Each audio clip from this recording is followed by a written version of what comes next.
My father branded me as family mistake at a reunion, so I returned with proof and took his company.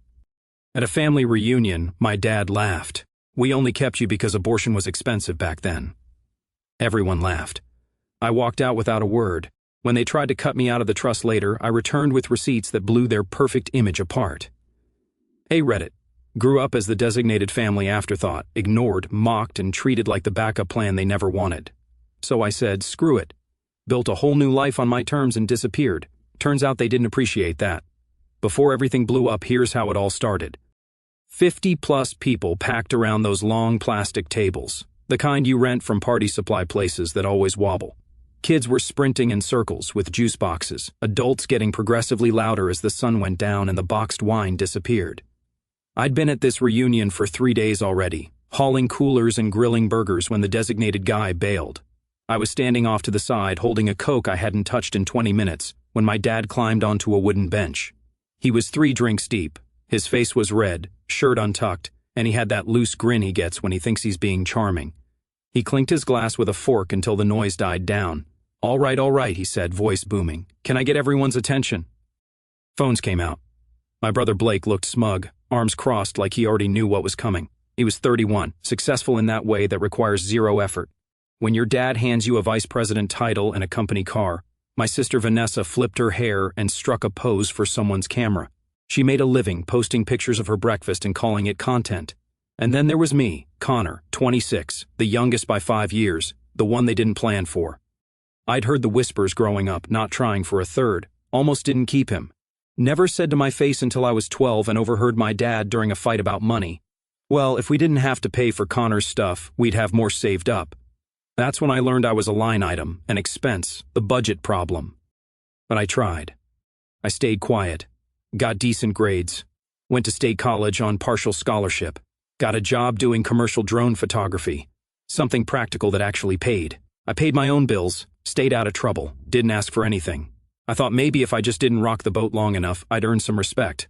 I was wrong. Dad cleared his throat and scanned the crowd. I figured this would be another harmless dad speech about family and memories. Then he reached out and grabbed my shoulder, pulling me forward into the center of everything. And this guy, he said, laughing. This guy right here, I smiled. Awkward, but trying to play along. This one's our little miracle, Dad continued, his voice carrying across the whole backyard. Well, more like an accident that didn't end too badly. Some polite laughter rippled through the crowd. My jaw tightened, but I kept the smile frozen on my face. Yep, he said, grinning wider now, feeding off the energy. The oops, baby, the mistake we decided to keep. The backyard erupted. My uncle nearly spit beer across the table. My aunt was actually clapping like this was the best joke she'd heard all year.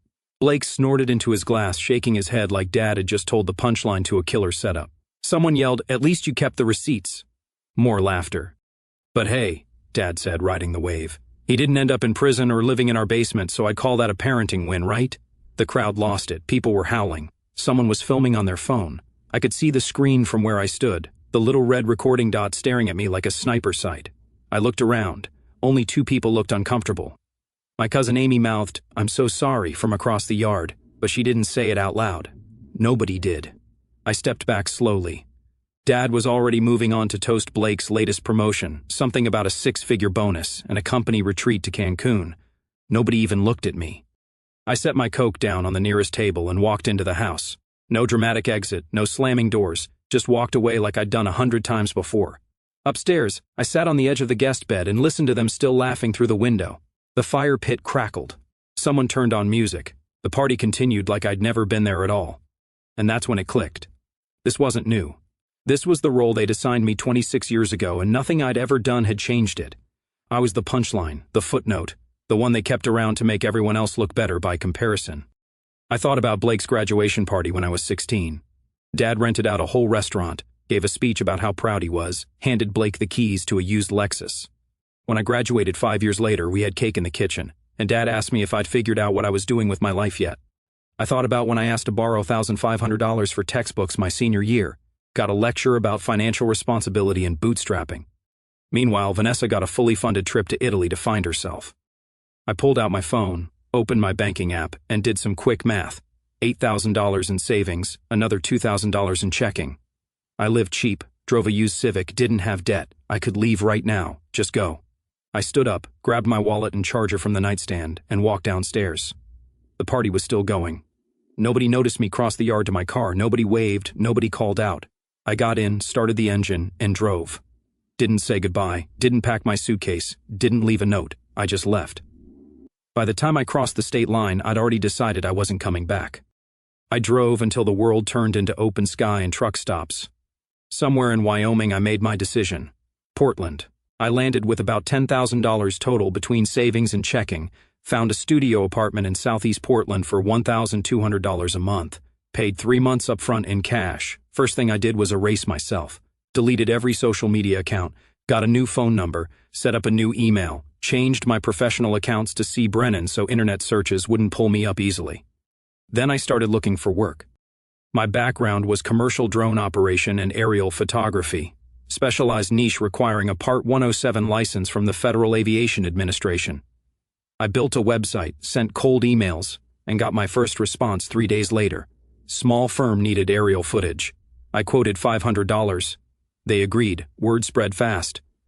By month 4, I was booked solid. Within 6 months, I was pulling in $5,000 a month, sometimes $6,000. I could pay rent, eat real food, and sleep at night. For the first time in my life, I wasn't being compared to Blake or Vanessa. Nobody knew who I was or where I came from. Any guilt I got over leaving? Gone the second I remembered they'd throw money at Blake and Vanessa for anything. But I got a lecture for asking about textbooks. About 8 months in, I started renting a desk at a co-working space downtown. That's where I met Kate. She had the desk across from mine, always wearing band t-shirts under blazers. She worked as a human resources consultant for small businesses. We started talking during coffee breaks, then actual conversations. She asked what I did. I told her about the drone work. She thought it was cool, didn't make any jokes about it being a hobby. A week later, I asked if she wanted to grab dinner. She said yes. It was easy with her. No drama, no games. She didn't pry about my family, she just saw me. Nobody had done that before. 2 years passed, work steady, money steady, Kate steady. But some nights, I'd still wake up at 3 a.m. remembering the sound of 50 people laughing at my expense. Then one Wednesday morning, I walked out of my apartment and saw a guy in khakis standing next to a sedan across the street. He looked right at me. Connor Brennan. I didn't move. Who's asking? He walked over and handed me a manila envelope. You've been served. Then he got back in his car and drove off. So much for disappearing. All it takes is a private investigator and one paper trail. Lease, utilities, Department of Motor Vehicles, and you're suddenly easy. I stood there on the sidewalk, teeth pressed together, eyes steady. I went back inside and sat down at my kitchen table. Legal papers, trust restructuring petition, formal notice from a law firm in Ohio representing the Brennan Family Trust, requesting a hearing to declare me legally unreachable for the purposes of estate planning and asset distribution. Translation, they were trying to write me out of the will by claiming I'd abandoned all contact. Attached was a letter from Blake, typed formal, dripping with fake concern. Connor, we've tried to reach you multiple times over the past 2 years. Dad's health is declining, and we need to finalize the family trust. If you don't respond within 10 days, we'll have no choice but to proceed with restructuring that excludes you from beneficiary status. Court hearing is scheduled for 18 days from now. This is your final notice. I read it twice. Then I called a lawyer.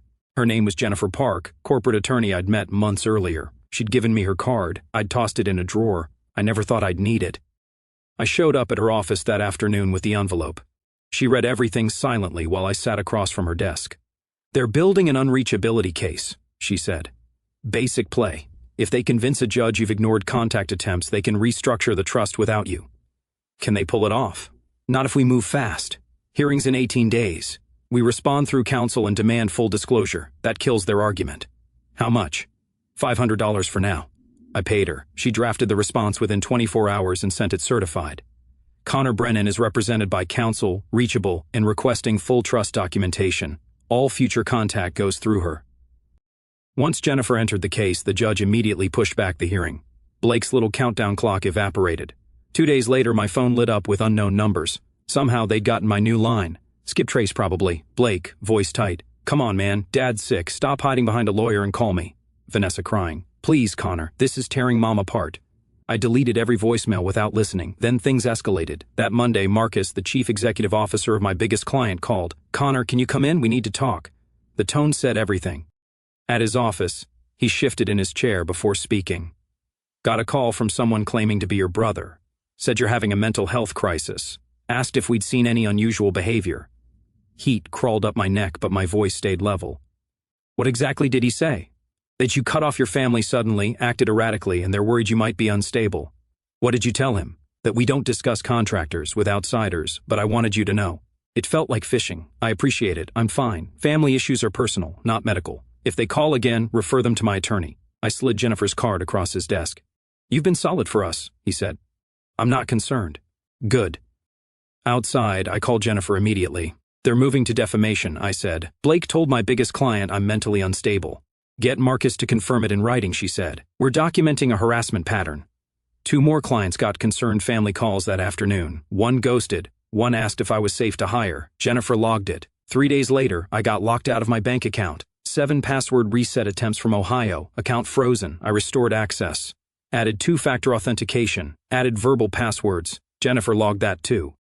That weekend, someone broke into my car. Glove box dumped. Console emptied. Trunk open. Nothing stolen. Not theft. Search. Cops shrugged. No cameras, no leads. I installed a security camera, changed my locks, bought a dash cam. Then I had Jennifer send a formal cease and desist outlining the harassment. Kate came over that night and found me sitting on the couch staring at my laptop. What's going on? I told her everything. Reunion, speech, vanishing, the papers, the campaign to destabilize my life. She listened without a word. When I finished, she said, So, what's the play?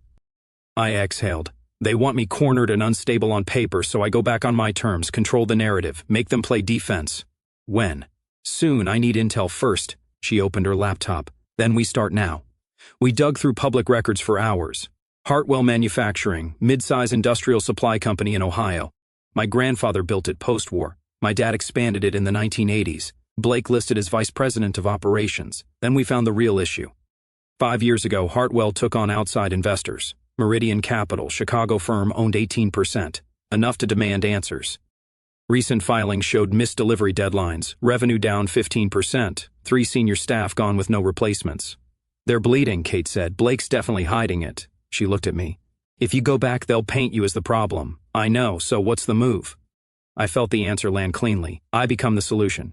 Jennifer filed a formal discovery request the next morning. Full trust terms, proposed changes, everything. They folded in 3 weeks. A thick envelope landed on her desk. 47 pages of legal history and lawyer speak. I sat across from her while she flipped through it. Here, she said.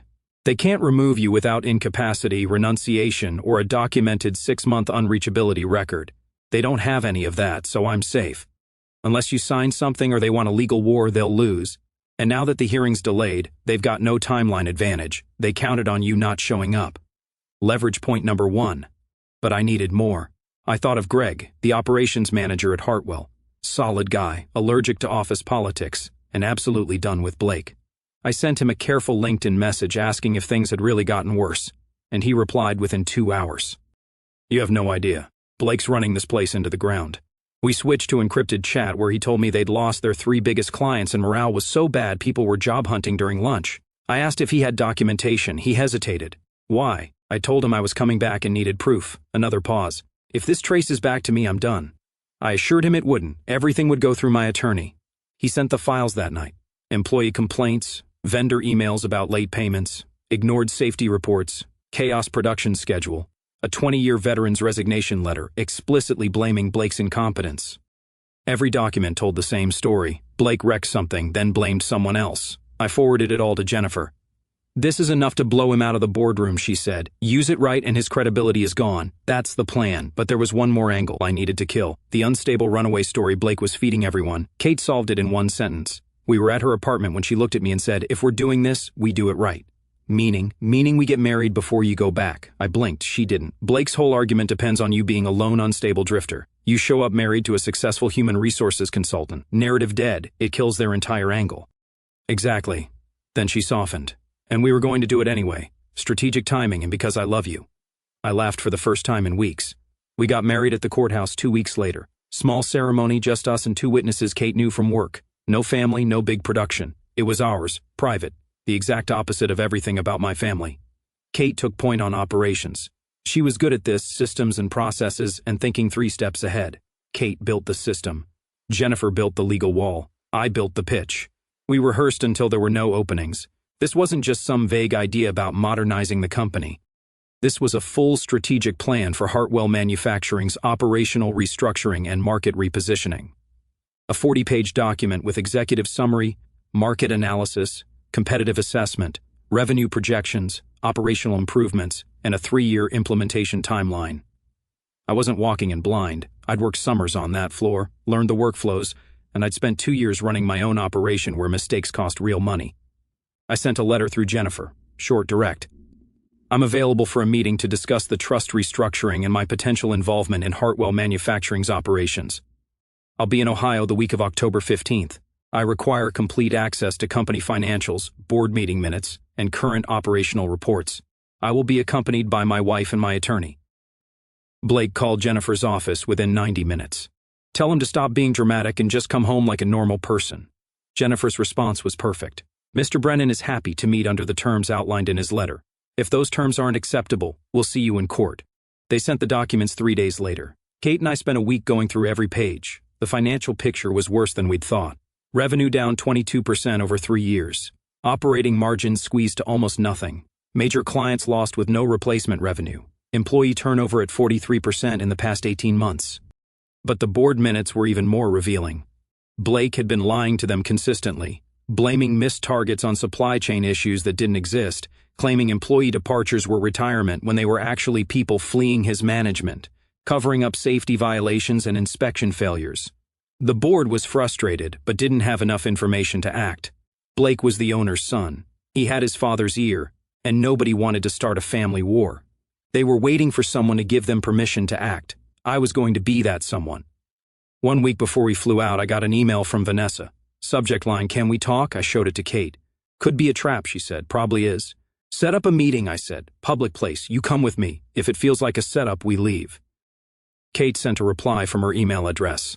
"Connor's wife here. He's willing to meet. Coffee shop on neutral ground. I'll be present. No surprises." Vanessa agreed. We flew to Ohio on a Tuesday, rented a car, checked into a hotel near the airport, didn't tell anyone we were there. The meeting with Vanessa was scheduled for Wednesday afternoon at a Starbucks downtown. We pulled into the parking lot 15 minutes early. Kate scanned the area. "Black sedan 3 spots down," she said quietly. "Someone sitting in the driver's seat." I looked, couldn't see the face through the tinted windows, but the posture looked familiar. "Blake, want to abort?" I thought about it. "No, let's see what game they're playing." Vanessa was already inside. She looked different than I remembered. Thinner, less polished. She saw Kate and hesitated. "Who's this?" "My wife," I said, sitting down. Vanessa blinked. "You got married 2 months ago." "What do you want, Vanessa?" She leaned forward, voice dropping. "Look, I know this looks bad, but I wanted to warn you. Blake's planning something for the board meeting. He's got Dad to sign some documents that—" "Is Blake outside right now?" Kate interrupted. Vanessa's face gave her away. Just a flicker, but it was enough. "I don't know what you're—" Kate pulled out her phone, showed Vanessa a picture. She'd just taken Blake's sedan in the parking lot, timestamp visible. "You're wired," Kate said flatly. "Or you're supposed to get Connor to say something they can use. Which is it?" Vanessa's eyes went wide. "I'm not, I was just trying to." "We're done here," Kate stood up. "Connor, let's go." I didn't move yet, looked at Vanessa directly. "You know what the sad part is? I actually thought you might be different. Connor, I am helping, No, you're covering your own interests, same as always." I stood up and walked out with Kate. In the car, she was already texting Jennifer. "Documented attempt to bait you into an on-record statement." Kate said it was sloppy. "They're desperate." "Good, desperate people make mistakes." We drove back to the hotel. My tongue pressed against my teeth, but my hands were steady on the wheel. "You okay?" Kate asked. "Yeah. I just needed to see it for myself." She squeezed my hand. "You've got me, and we're going to bury them." Jennifer called that night. "The Vanessa setup gives us everything we need," she said. "If they keep trying to contact you directly after counsel notice, I'll move for a protective order. Judges hate games like this." Meanwhile, Jennifer filed our response and their petition got withdrawn once we showed up through counsel. The unreachability argument died immediately. 3 days later, my cousin Amy sent the reunion video to Kate's inbox. No commentary, just the file. I watched it once, saw my dad pull me forward, heard the crowd erupt, saw myself standing there frozen while they laughed. I saved it to 3 different drives. We booked a refundable return flight for Friday night just in case. Friday morning, I put on a suit for the first time in 2 years, dark gray, tailored. Kate wore a black blazer and carried a leather folder. We didn't go to the company first, we went to the hospital. My dad was in a private room on the 4th floor recovering from his second stroke. I walked in without knocking. He was awake, propped up in bed, thinner than I remembered. His eyes went wide when he saw me. He tried to speak. Nothing came out but a weak rasp. I sat down in the chair next to his bed. Kate stayed by the door. Don't talk, just listen. He nodded barely. I'm back because you and Blake tried to screw me legally. Not because I forgive you, but because I'm not letting you erase me from the trust after what you did at that reunion. His hand twitched on the blanket. I'm going to save your company. I'm going to fix everything Blake broke. And when this is done, you're going to understand exactly what you threw away when you called me a mistake in front of 50 people. I stood up. One more thing, that speech, I have the video. If Blake tries anything, that video goes public. Your legacy becomes the guy who humiliated his own kid for laughs. Your choice. I walked out without waiting for a response. Kate was quiet until we got to the car. That was cold, she said. Good. Next stop was the family house, big colonial in the suburbs, same place I grew up. I rang the doorbell instead of using my old key. Blake opened the door. He looked older than his voicemail sounded. Hair thinner, shoulders tight with stress. He tried to play it casual. Took you long enough. Where's the documentation I asked for? He blinked. What? The financial reports, the board minutes, the operational assessments. Where is it? Come on, man, let's sit down first. Talk like normal people. Try again. He stepped aside, irritated. They're in Dad's office. I walked past him. Dad's office looked like a disaster zone. Papers stacked everywhere. Files in crooked piles, coffee rings on every surface. This was Blake's workspace now. This mess was how he operated. I started photographing everything. Financial statements, vendor contracts, employee files. Blake appeared in the doorway. What are you doing? Documenting? You can't just. I can. I'm a beneficiary of the family trust. I have legal standing. You want to stop me? Call your lawyer. He didn't. I spent 2 hours going through everything. The deeper I dug, the worse it got. Revenue down 28% over 3 years, not the 22% they'd reported to the board. Blake had been fudging the numbers. 3 major clients lost in the past 6 months alone. One of them, Patterson Industrial, had been with Hartwell for 30 years. They'd left a scathing email explaining why. Missed deadlines, poor communication, and Blake personally insulting their procurement manager during a phone call. Employee turnover wasn't 43%, it was 51%. Blake had been reclassifying terminations as voluntary departures. I photographed everything and sent it to Jennifer and Kate in real time.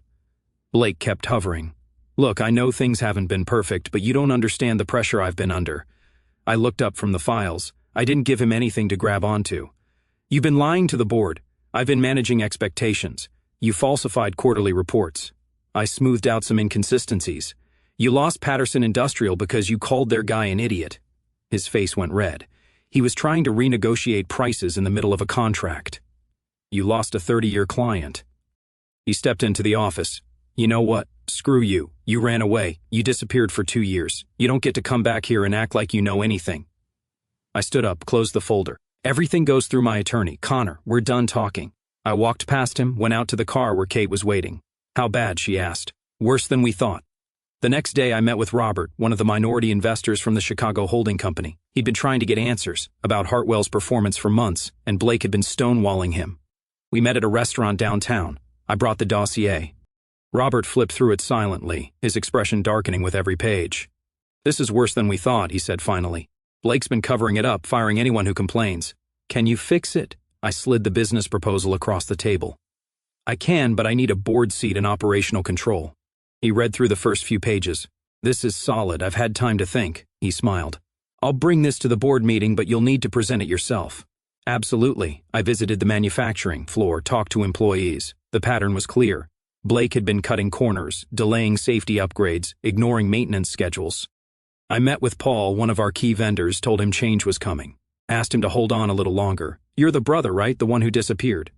Yeah, why should we trust you? Because I actually know how to run a business and because I'm not Blake. He laughed. Good enough for me.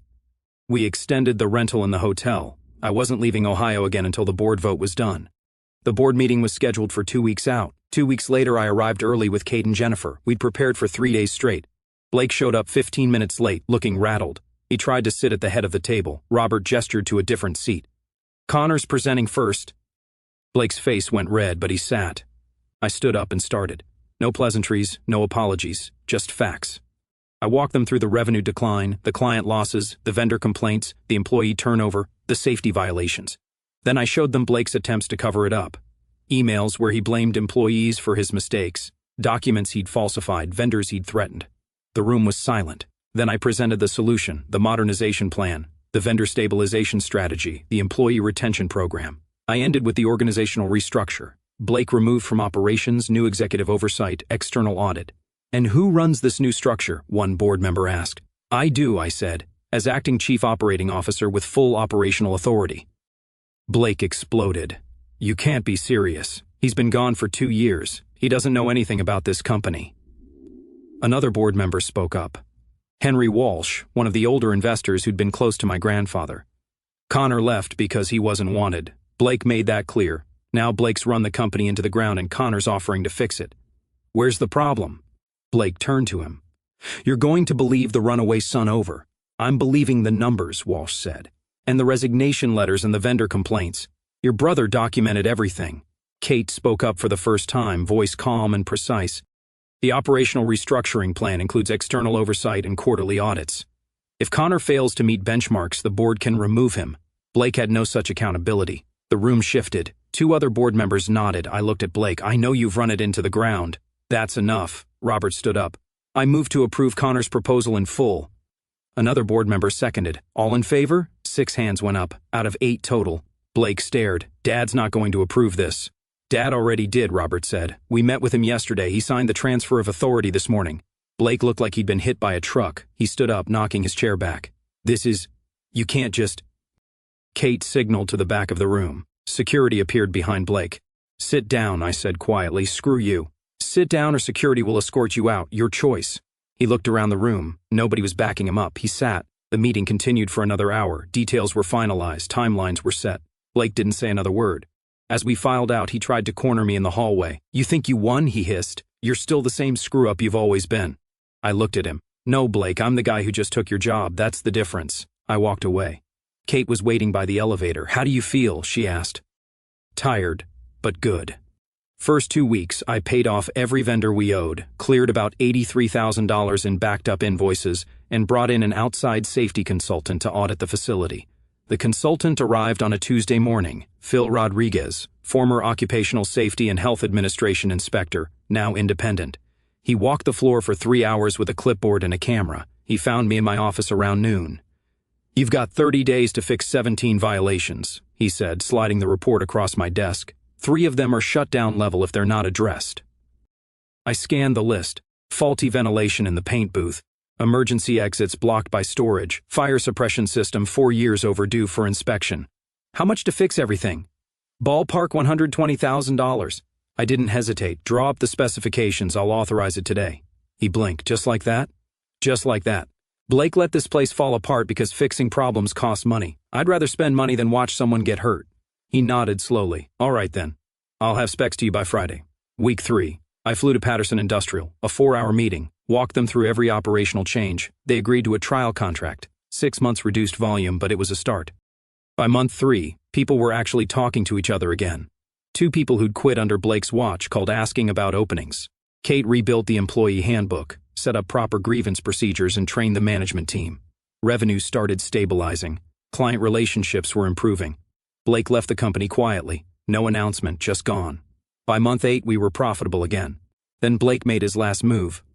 I was in a vendor meeting when Kate walked in looking tense. Blake sent an email to the entire staff list claiming you forced him out illegally, that the company's going to fail. I read the email. It was desperate, sloppy, full of vague accusations. Forward it to Jennifer, I said, and send a company-wide response. 10 minutes later, every employee received a message from Human Resources addressing the unauthorized email and referring it to legal. My phone rang. It was Robert. Meridian Capital just got a call from Blake, he said, voice tight, claiming the operational changes are destroying the company and that we need to intervene. He's trying to get us to reverse the board decision. What did you tell him? I told him to review our second quarter numbers and then go away. We're up 18% since you took over. He's done. I called Jennifer. Defamation, interference with business operations, and now contacting investors to undermine company leadership. She said, that's a pattern. Want me to file? Send him a final cease and desist. Make it clear that if he contacts anyone associated with this company again, we pursue charges immediately. He wasn't dumb enough to ignore it. The emails stopped. The calls stopped. Blake disappeared completely. A week later, he showed up. 8 months after the board vote, I was in the middle of a strategy meeting when my assistant knocked. Someone's here to see you, says it's urgent. I looked up. Who? Blake Brennan. The room went quiet. Kate, who was sitting across from me, raised an eyebrow. Want me to have security remove him? My assistant asked. I thought about it. Send him in. Blake walked through the door and I barely recognized him. He'd aged 5 years worth in 8 months. Hair thinner, graying at the temples, lost weight, but not in a healthy way. Clothes wrinkled, shoes scuffed. He looked around the conference room, 6 people all staring at him. Kate, Greg, Robert, 3 other senior staff members. Can we talk? Blake said, voice rough. Alone? No, I said. Anything you want to say, you can say in front of everyone here. His jaw clenched. Fine, I need a job. Nobody moved. You need a job, I repeated. Yeah, I've been applying everywhere for 6 months. Nobody's hiring me. I'm out of money, the house is in foreclosure, I need work. I leaned back in my chair. And you came here? Your family? I thought, no, I said, we're relatives. There's a difference. His face flushed. Come on, Connor, I'm asking for help. The way you helped me when I asked to borrow $1,500 for textbooks, when you told me to get a job and stop being lazy, that was different. How? He opened his mouth, closed it. I was young, I didn't understand.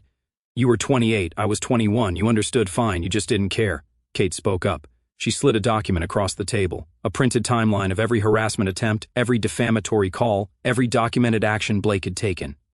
You called his clients and told them he was mentally unstable, she said, voice calm.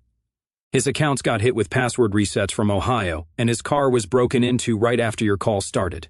The timing speaks for itself. You sent emails to our staff trying to sabotage the company. You called our investors trying to undermine his authority. Blake looked at the document, then at her. Who the hell are you? His wife and the person who documented every single thing you did. Blake turned back to me. Look, I screwed up, but I'm desperate. I need something, anything. I'll take a floor position. I don't care. Why would I hire you? Because I know this business. I grew up in it. You ran it into the ground. In 3 years you lied to the board. You destroyed client relationships. You fired good people for no reason other than they made you look bad. Why would I let you anywhere near this company? His voice cracked. Because I have nowhere else to go. I stood up, walked over to the window, looked down at the production floor, people working, machines running. Then I turned back to Blake.